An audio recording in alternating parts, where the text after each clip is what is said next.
যারা ইসলামী শাসন চান, আল্লাহর দ্বীনকে বিজয়ী দেখতে চান, তাদেরকে অসংখ্য মানুষকে পোড়াইটের মতো জেলখানায় পুড়ে পুড়ে মরতে হবে, অসংখ্য মানুষকে ফাঁসির কাস্টে ঝুলতে হবে, গায়ের রক্ত দিতে হবে, শহীদ হতে হবে, তারপরে ইসলামের ইমারতটা কায়েম হয়ে যাবে।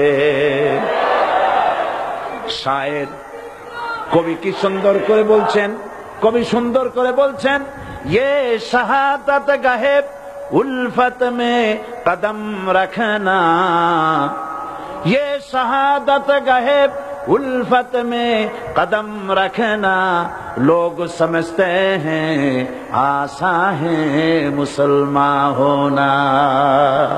মানুষেরা মনে করে মুসলমান হওয়া খুব সহজ জিনিস। না, মুসলমান হওয়ার অর্থ হলো শাহাদাতের ঈদগাহে শামিল হয়ে যাওয়া।